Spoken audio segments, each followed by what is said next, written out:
be jealous of my shoes. Flip-flops and socks. Flip-flops and socks. It's a Texas winter shoe. Will it stretch over here? Actually, I have a presentation, so. My notes and a little clicker. Y'all awake now? Hey, listen, y'all. I know a lot of y'all know that I'm the MC for the Southeast Texas Bigfoot Conference. So this is no wait. But this is my very first presentation. You're gonna do great, girl. I'm not worried. Huh? You're wonderful. We love you. Which one is it? Which one? The center. Which one? Oh, that one. No, the center. Okay. I have to stand over here. I can't stand in front of the projection screen. Most of y'all know me. I am the founder of Squatch Dogs. Originally, it was just my husband and myself, and we created the group to talk about what all of y'all were doing. So, watch dogs, Squatch Dogs. But when I had my encounter, it's kind of when I switched gears. And once you can hit slideshow at the top, all the way, go down, all the way to the top. All the way to the top. Right there. Did you see me do it? Hey, we drive. Right here. Click on it. And then, okay. Sorry, XIT. So anyway, when I had my encounters, when I switched gears a little bit, just like Jeff was saying earlier, researcher, call yourself whatever you want, I really don't care. Some have told me I should call myself a wildlife observationist. Okay. So, I live in northeast Harris County, and that is in between Liberty and Montgomery counties.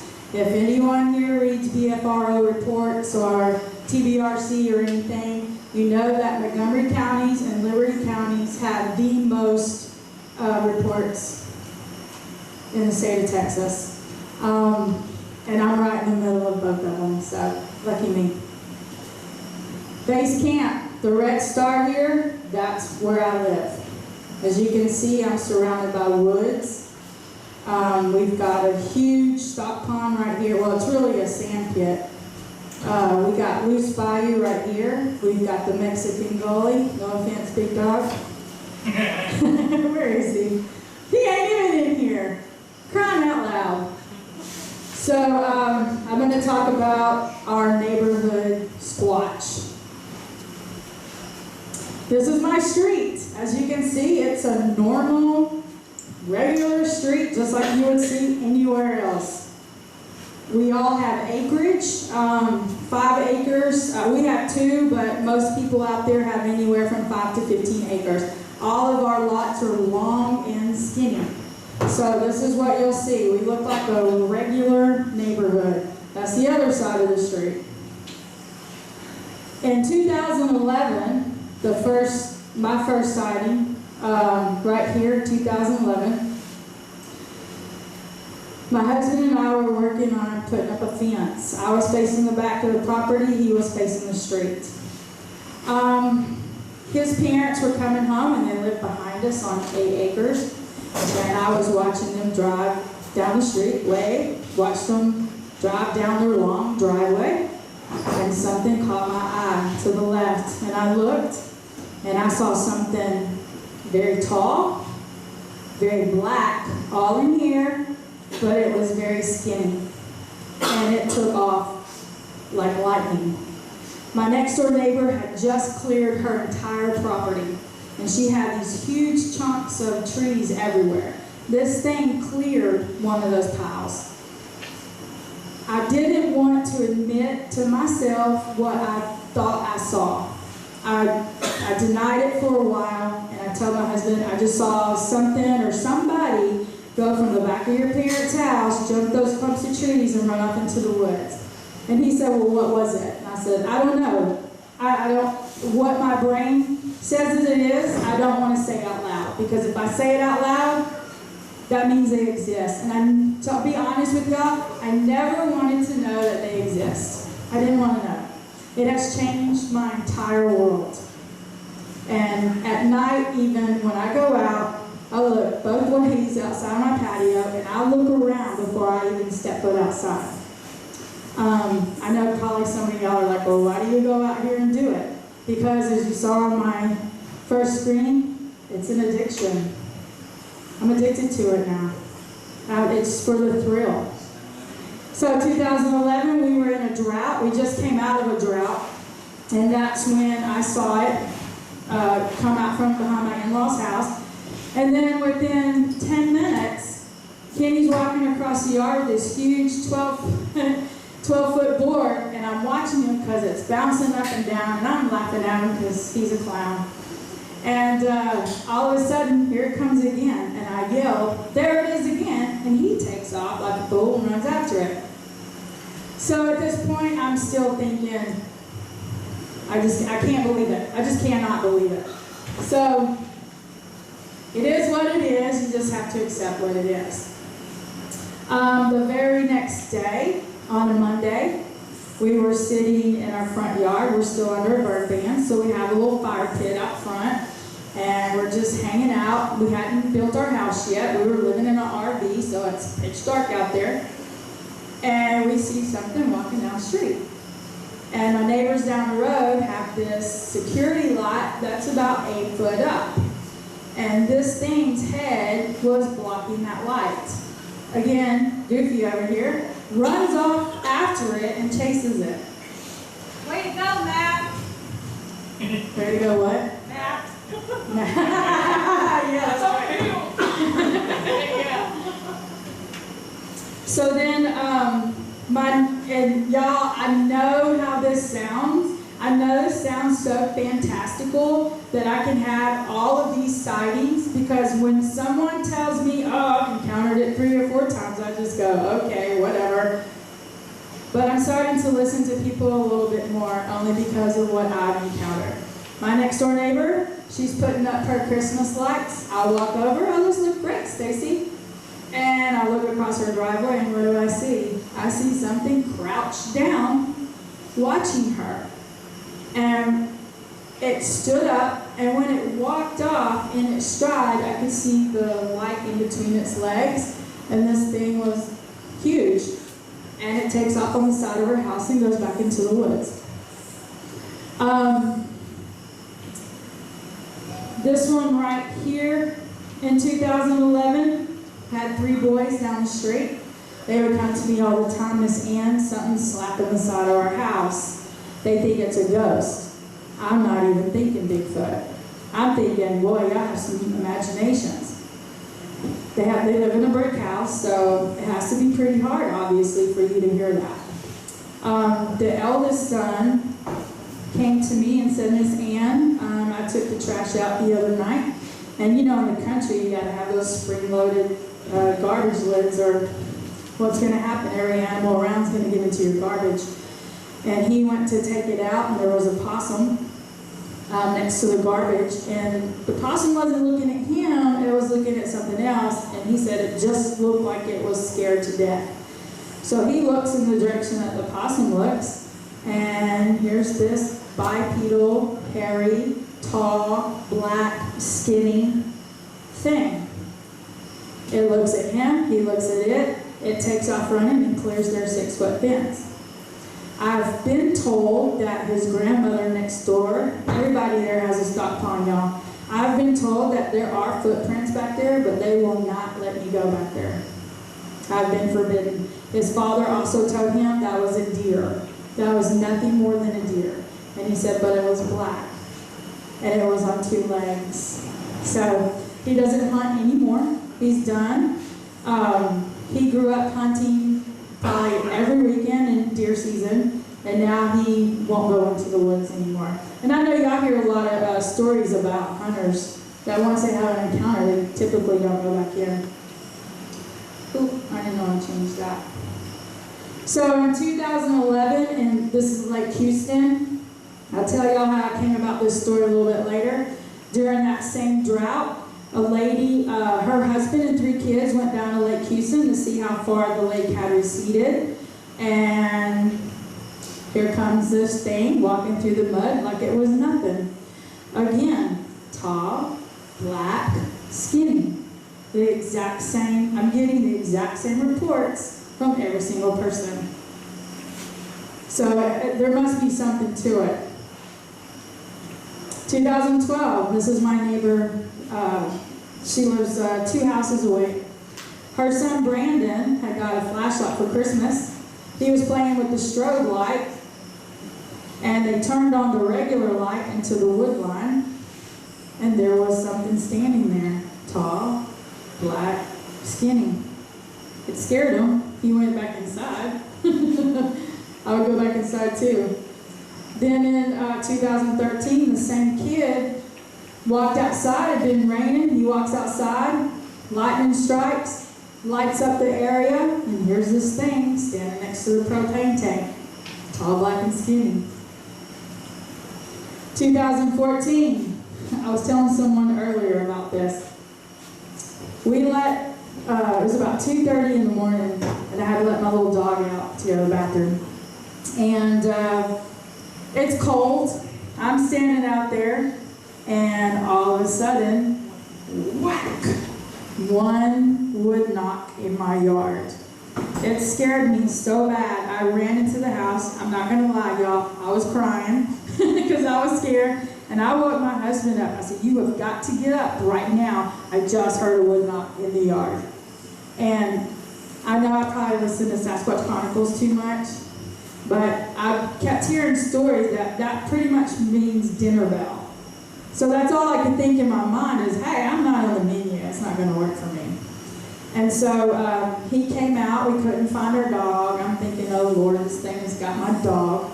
But there he was on the patio barking at us.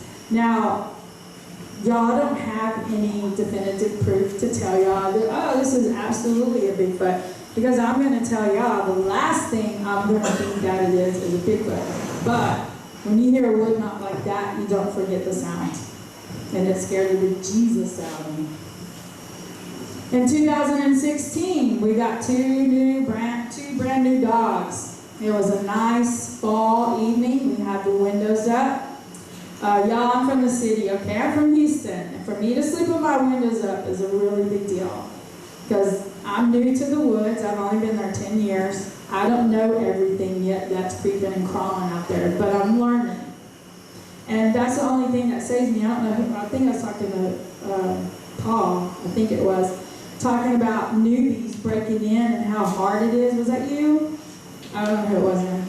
We're talking about how hard it is for newbies to break in. Well, I have my own area, so it's easy for me. And I'm basically learning on my own, basically as I go. I am a newbie, not gonna lie. I do whatever I can. We're about to do a fake campsite. Just whatever I can do. I don't care how ridiculous it sounds, I'm gonna do it. And so I can mark that off my list and say, okay, that doesn't work, or this works. So we had the windows open, and one of the dogs gets up, and you know the low growl that they do, you know something's up. She's at the window doing that low growl.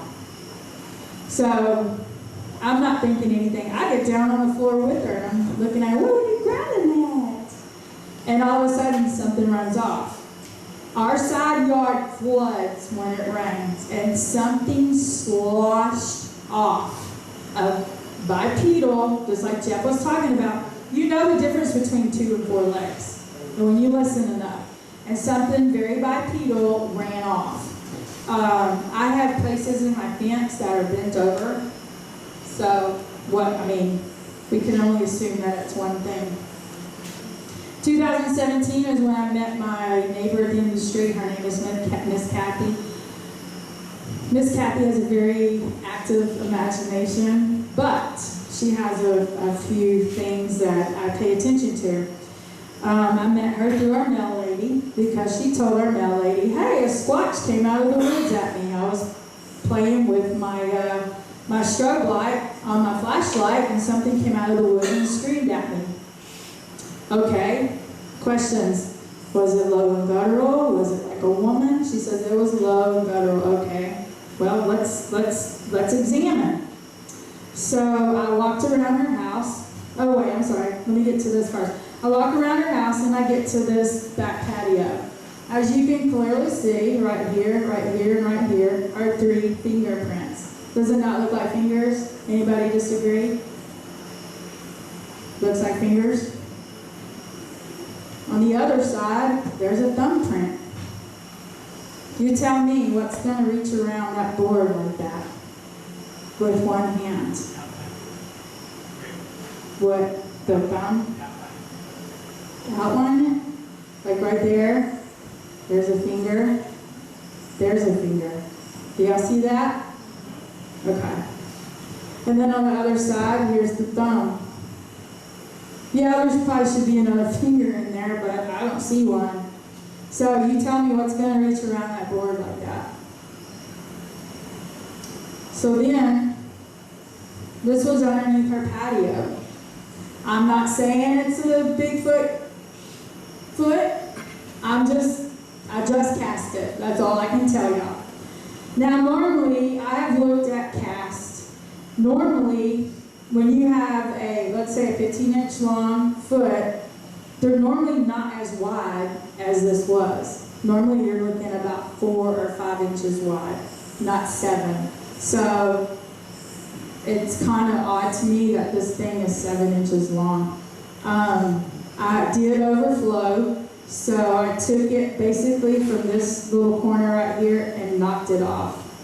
And as you can see, well, it actually looks more like 7.5. So that seems kind of fantastical to me.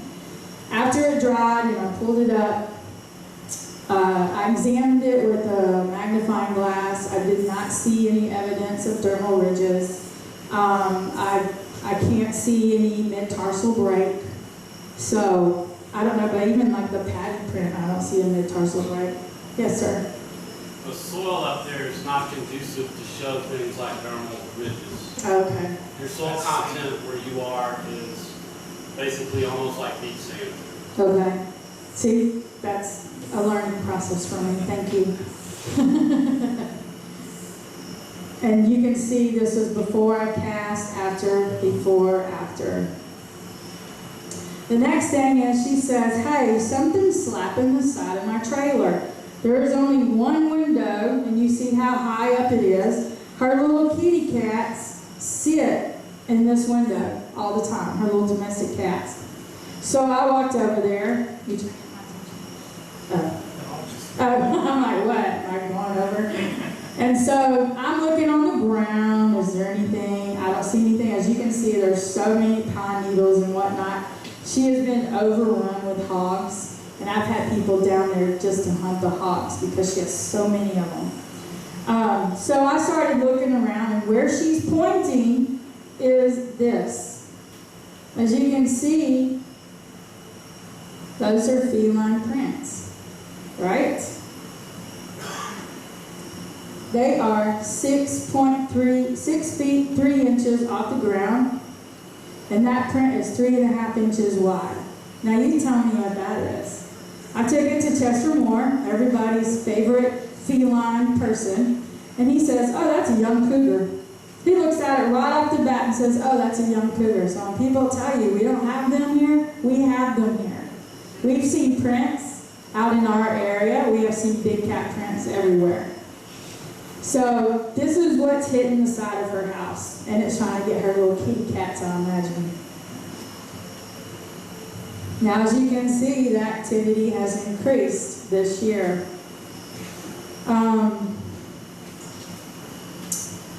And the one that I was talking about, the conference, the Lake Houston incident, I was actually on Facebook on the for sale pages, and I was posting about the Southeast Texas Bigfoot Conference.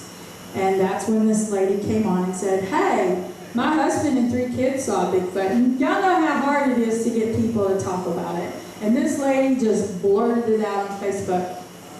So I said, give me a call.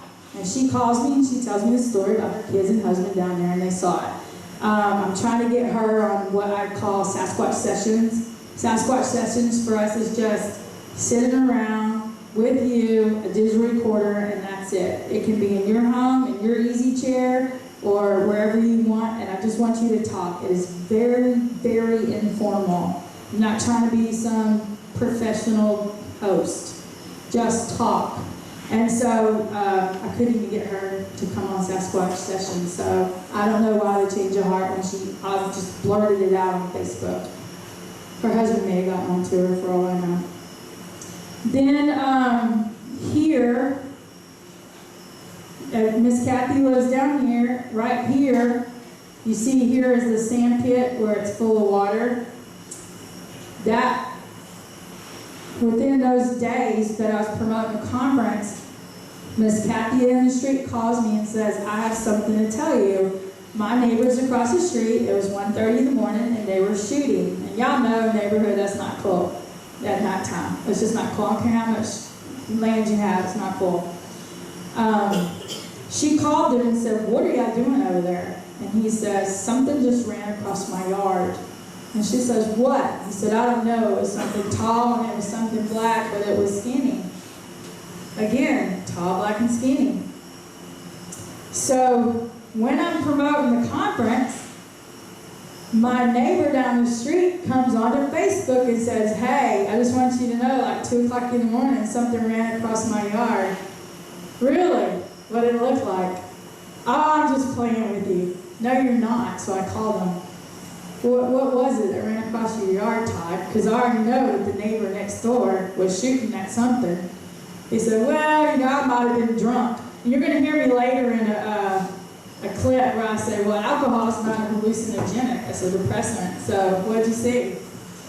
And he says, well, I saw something run across my yard, and it was tall, and it was on 2 legs, and it was real dark, so I couldn't really see, but it was skinny.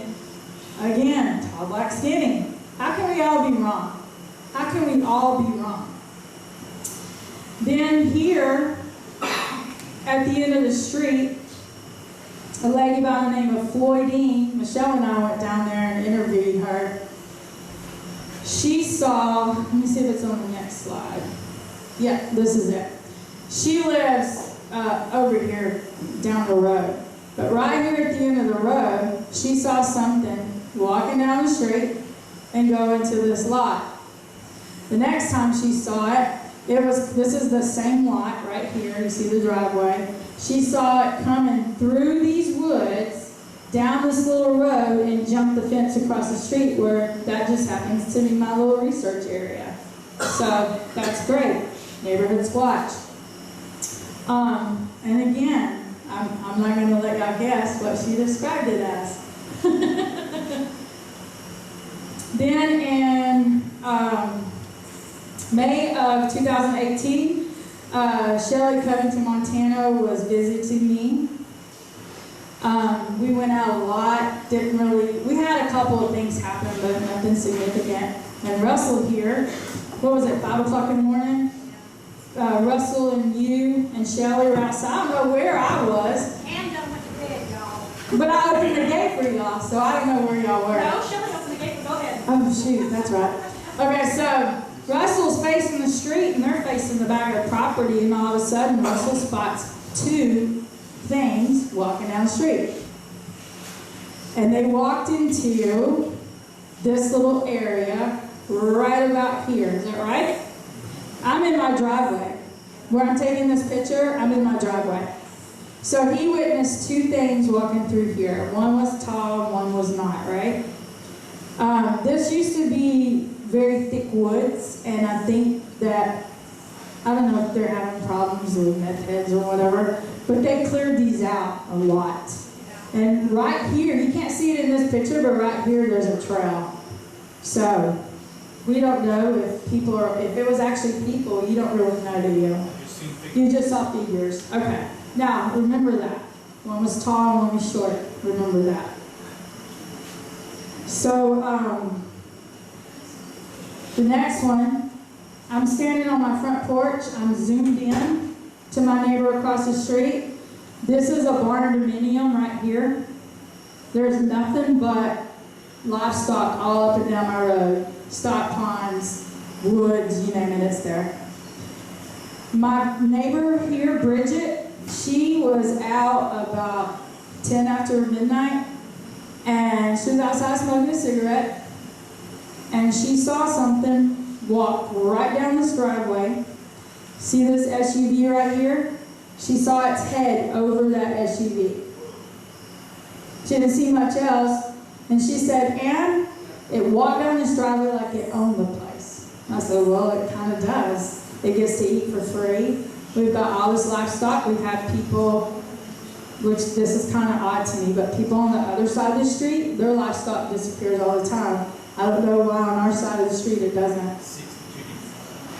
Oh yeah, my neighbor across the street lost 60 chickens in one night. Could be raccoons. I don't know. I'm not an expert on wildlife, so. Yeah. And so this lady, one night, all of her livestock was in the front yard, and she does not close her front gate. So we walked over there, closed the gate. The neighbor next to them, they stock the Houston Livestock Show and Rodeo. He's some kind of world calf roper. And she came home and she says, "What's going on?" I said, "I don't know. All their livestock's in the front yard. I don't know what's going on." She said, "Well, there's been some weird things happening around here." Like what? "Well, I had a roping calf disappear. Just up and disappear." Y'all know we got fences. Y'all know we have fences. And we have agriculture fences, we have horse fences, we have no-climb fences. We cannot afford to let our livestock out of our yard. So, again, tell me, how does a roping calf just disappear with no sign? And even the chickens, there were no signs of blood, no feathers, nothing. She's from the north, she doesn't really know anything. So. Okay, so it's a little. Oh, I'm sorry. Check the volume. Okay, Check so the let me volume tell y'all first. before this, huh? Check the volume first. Oh yeah. So before I play this clip, my other neighbor across the street, the lady's husband that saw it walking down the driveway, the very next weekend, he's outside, it's about 3:30 in the morning, and he sees something walking the driveway. But he described it as being short. Again, Bridget described tall, and he described short. Exactly what Russell saw. Okay? So, everybody knows on my street, I don't care what time it is, you call me, I will be outside. And this happened to be about 3:48 in the morning. What you're going to hear is me saying, it's 3:48 in the morning, I got the date wrong, I'm sorry. I said June instead of July. And what you're going to hear is a smack. Ready?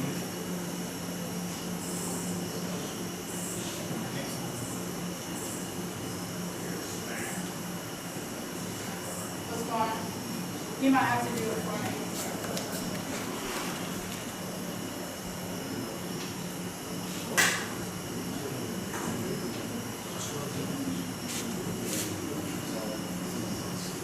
Technical difficulties. Hey, go first one.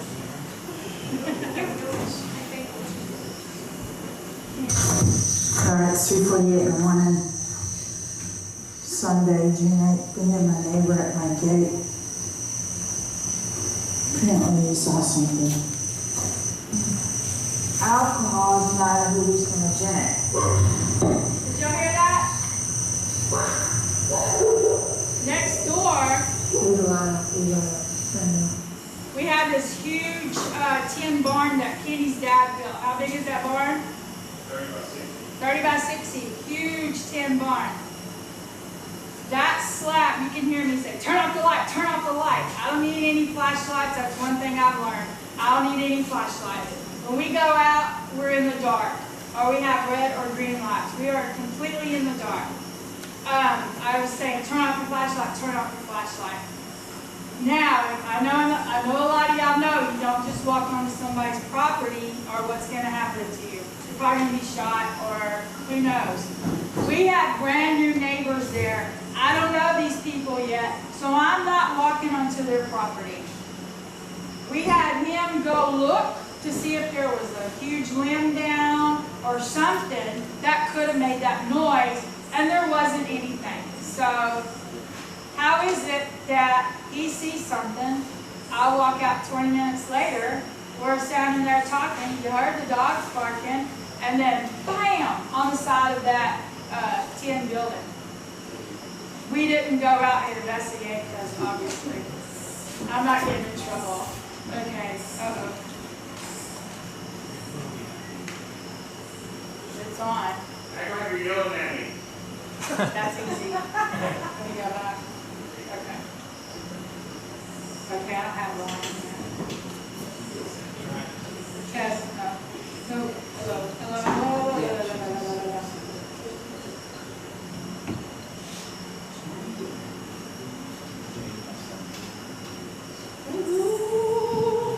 No. Push in the back into That's just the, my voice area. push in the back into the microphone. Hello? No. Checking the train as they roll into the station. Hello?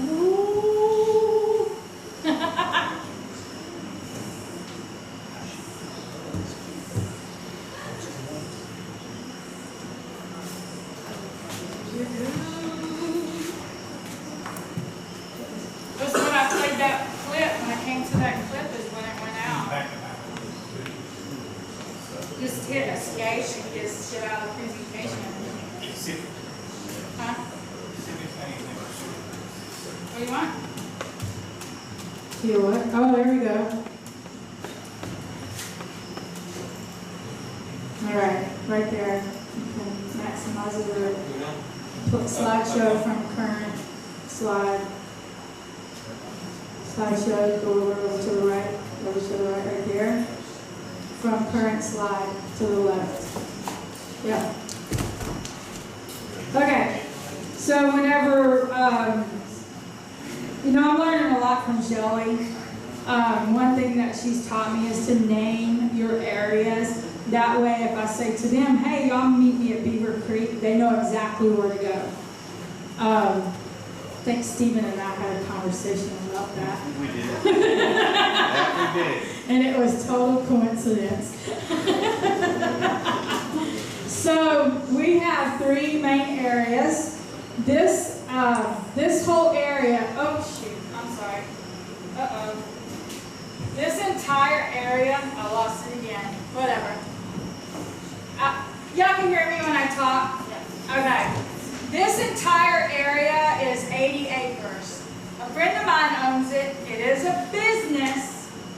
So I'm only allowed there when the trucks aren't running. What they're doing is they're clearing trees for the Lucius Bayou project to run Lake Houston and Trinity River. So they clear out all of these trees and they pile them onto these properties. Great habitat for other animals, right? So this, you can see right here is nothing but wood. You see a pipeline, and you see a pipeline. And we all know how great pipelines are for Bigfoot. Bigfoot Highway, that's right. So here's my 3, Beaver Creek, the spillway. This is an actual spillway, and Hog Wallow Bayou Camp. This is the spillway. Cypress trees. You can see the water is pretty stagnant. It used to not be that way, but it is now. I think the very first night we went out there, we did smell something wild. We were down at the bottom of the spillway. We smelled something wild, and I said, let's just back up and give it its space, whatever it is. Could be a hog for all I know. Let's back up, give it its space, and the smell went away.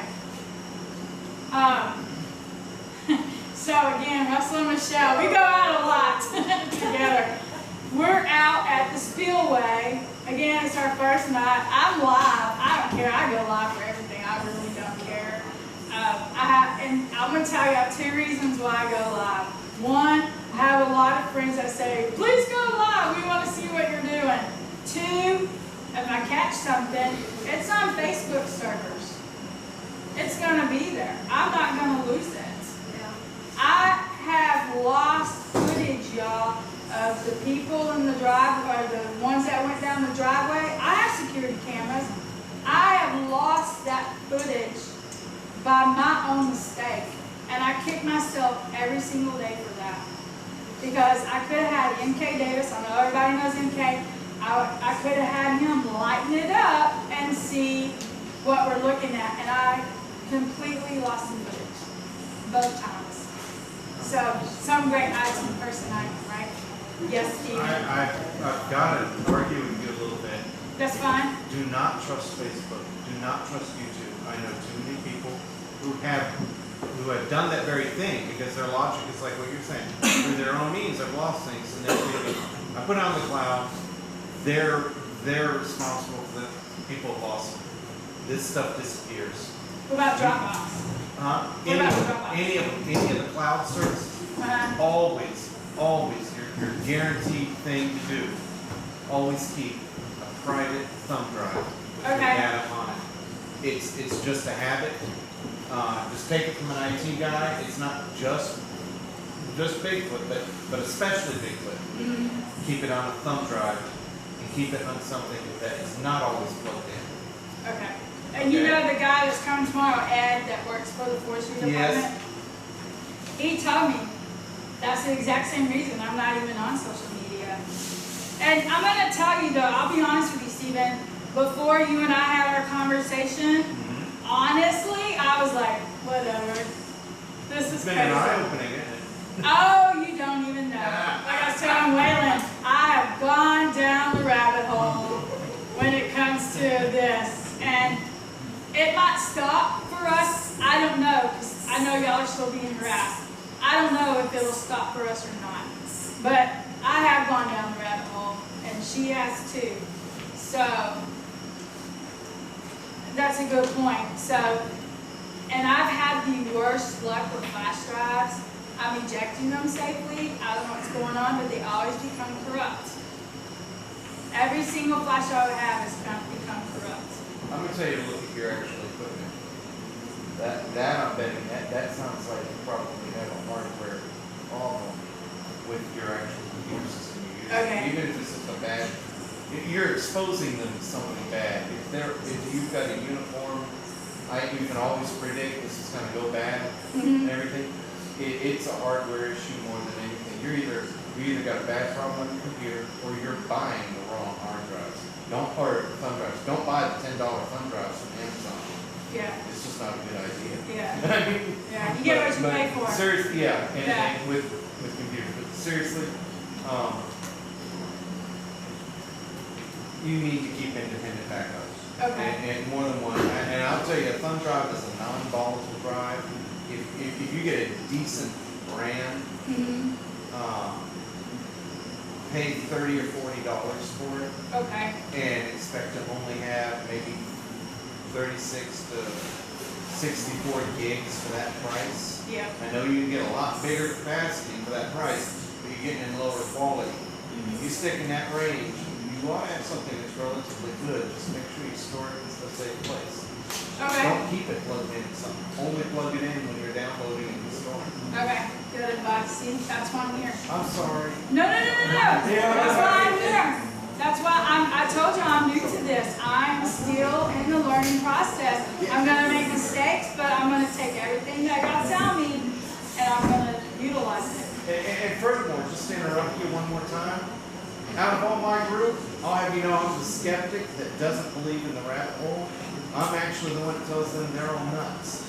So, you know, it gets worse. Oh than what crap, I me have and to trade Andy, for we you. need to be in the cookie That's what I'm house. saying. It's a lot worse than even I'm willing to believe. I know. So, you know. I get it. I totally get it. Okay, so we're out here with Russell and Michelle, and I'm live.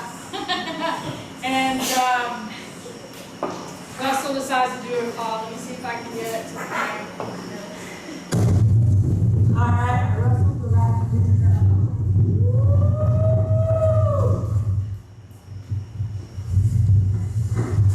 Did you hear that? Did you do that? Did y'all hear the Y'all hear the splash?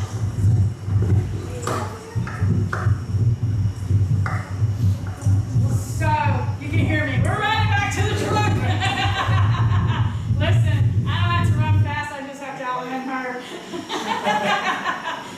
We She sat in the truck most of the time. She was like, I'm not doing this, I'm staying in the truck. Now, what was that? I don't know. I had no idea. All I know is it happened after he did a call. Could have been, huh? Something got, from here to the back of the building. Yeah. Something large was thrown in the bottom. Definitely. And we had other rocks around there, and every single one of us picked up the biggest rock that we could. Now, I don't have the strength of a Bigfoot, obviously, and we threw it into that water, and we didn't get near the sound. And I probably should have recorded that too, just so you could tell the difference. But lesson learned, right? We jumped a bunch of rocks. We did. My friend probably came and said, The hell? where'd all my rocks go? It's back down in the spillway we're gonna take. Okay, this is the camp called Hog Wallow Bayou Camp. It has overgrown a lot. The reason we call it Hog Wallow is there's this ginormous area, obviously where the hogs wallow. The bayou, Lucius Bayou, goes out behind it. It's very snaky. James and his crew, they've been out there with us. We saw one little piggy. No one shot it. You can see right here is a deer feeder. So we have people, we don't go back there during deer season, obviously. I don't want to get shot. We've left recorders out here. I haven't really gotten anything except for I can hear the train in the background. I can hear dogs barking, but nothing really significant. This is the main trail from Hog Wallow. As you can see, it's very wooded. We go up this trail right here to Beaver Creek. Well, last time we were out there, I told these two, hey, meet us at Beaver Creek. Okay. So my husband and I went to Hog Wallow to drop a digital recorder. We go up that main trail. Uh-oh, where are we? I didn't know where I was. I know this place like the back of my hands. At nighttime, during the day, I've been back there so many times. At this point, I had no idea where I was. This is the main trail off the spillway to Beaver Creek, but I was all the way over here. And they came right up on it and they said, hey, where's Beaver Creek? What happened? It's not really a creek, y'all. It's Lucius Bayou. That's just what we call it. There's no rhyme or reason, okay? This is why we didn't know where we were. All of these woods have been cleared out. Yeah. I'm standing right by the bayou. This is the wood line. Shelly and I drove up on a side-by-side. We parked. She was reaching for her recorder. As y'all know, the first thing you do is turn on that recorder. Don't waste any time. Turn that recorder on. She was reaching for her recorder. Down here in the bayou, she hears, whoop! And then back here in the wood line, whoop! What was it? Anybody know? I don't. I didn't see it. I can only guess. She said it was a whooping crane, but I assured her whooping cranes don't sound like that. That's what it looks like now. That's why I was lost. I don't know what they're doing. I haven't talked to my friend, but they're clearing this all out for a reason. I don't know why. And I've heard some people say that they have more activity when there's clearing out going on. I haven't seen any evidence of that. I've never came across a print, anything like that. It is sad to see all those trees gone. My heart was broke, y'all. Yeah. It really was. I still go out there. I mean, I'm gonna go. All right. We were talking earlier about hair samples, right? This is a human hair. It has a cuticle and it has a shaft. I've been told that that's not true for all humans. You can have a solid hair. I haven't seen one, but I've been told that's true. This, I know, I'm just holding it. Okay. I keep going like this, but it's habit. This is a canine here. This is actually off my dog. Shaft, some weird looking bubbly stuff. Don't know what that is. Here's a feline here. Shaft, cuticle. So we all agree? Shaft, cuticle. This is my hair, just to show you. Whoops. Cuticle, 40 times. Now, the more that you magnify, the more it's going to look like this. This is a private sample someone brought to me. It's not really private. It was my mother-in-law's house. I put it under, that's my microscope over there. I put it under the microscope. No matter, now, before y'all ask, all of these samples were manhandled. So I can't afford a DNA test anyway. And like we know, what's it going to come out as, Jeff? Even if it was? Even if it is, and all I'm gonna tell you is that it is a non-human primate. So I just don't see the point. But it's all been manhandled. I've manhandled it too now because what's the point? I have samples over here that y'all can look at underneath the microscope, all 3 samples, and I have them in a plastic bag. I know it's supposed to be in a paper envelope, but just for this, I have them in plastic bags. Y'all can pull them out, y'all can feel them. Now, before I show y'all the rest, can y'all see this little piece right here? It has been suggested to me that this is a form of a fungus, similar to moss. I've never seen it in my area or anyone else's area. Y'all can look at it. It doesn't have the elasticity like hair does, but y'all can pull it out of there and y'all can feel it. And y'all tell me what y'all think because I'm open to suggestions. I'm not saying at all that this is hair. I'm just telling you what this is. This was found about 6.5 feet up in a tree. It's all long. I took samples from my neighbor's horses, their tails and their manes, and they're much thinner. These are super thick. And they're black. Yeah, these are all black. Yes, sir. That sounds like the same type of samples I brought back from Mississippi a couple of weeks ago. And this was a private property nuisance animal. And it had been standing in the tree line in their backyard. It could break limbs and pushed over trees. And these samples were found between 7 and 8 feet in this tree that they found. Yeah, this was 6 feet up. I didn't have the pictures, but my niece, she's 6 foot. Actually, it was taller than that because she's 6 foot and she was pointing with a stick where it was found. So you see how black that is? No shaft, no cuticle. Doesn't mean anything. This is the lady down at the end of the street. She found hair something in the tree, about 7 or 8 foot up in the tree. It looks exact like the other samples, but when put under the microscope, this is what I get. I've tried to make it look different, you know, to find some way to make it look like the first one. All of y'all are more than welcome to look at it and see if you can get something else, but this is what I got. Huh? No, I don't see any cuticles or roots. I mean, yeah, this is a shaft and a cuticle. I'm sorry. This is the shaft, this is the cuticle. And you see how bright it is on the edges. The next sample I got, well, look at that. Does that not look like human hair?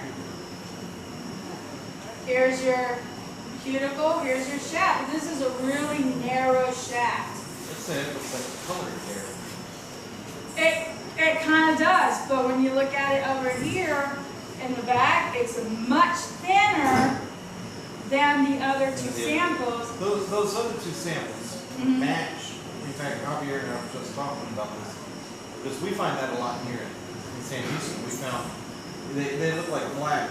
In fact, we were thinking we were looking at maybe debris from the floods where we had some sort of a textile that had just been deposited, shredded, deposited, because it's over wide areas, and it does. To the very first glance, it looks like blobs of hair and everything, and it could be like a lichen or something like that we're looking at, because it looks like a hair, but it's not. Once you actually pick it up, you examine it, you put any kind of a tensile test to it or anything, it's fragile. It breaks easier. Without having had looking under a microscope with it, to me it looked very much like a textile, like an old thread that had been weather worn or something like that. But we've got those over here. We've got those. Let's see. This is south. So I know we've got them to the south, we've got them to the east, we've got them over in Stubblefield. They're wide open in this whole area, and you can just walk out on a lot of the trails, and you'll find areas of this type of filament. And we don't know exactly what it is, but yeah, I mean, I can confirm it's there and everything. Yeah, But I I'm haven't not seen sure it it's all. there. Yeah, I was supposed to say, Yeah. I wouldn't necessarily send it off. Well, But I have a lady. a lot of people do say or think that they are air. And Yeah. I'm not sure yet if I mean, that was one thing actually I did do in college was I did some work with air analysis. And Okay. that they don't have a lot of the major characteristics. They have the characteristics of something other than air. And that's the way I feel about two of those Yeah. samples. They really don't have characteristics of air. There's not a lot of cortex, or there's not a lot of cuticle, but there's a lack of medulla completely. And you just don't get that and everything. Sasquatch hair tends to have a lack of medulla. The humans have medulla, a good chunk of them. You were talking about the ones you've heard that don't. If I remember right, that's mostly Asian descent people. That's an Asian trait, if I remember right, that don't have that. I may be wrong. I mean, I'm going back 20 years. She's Asian, give us some hair.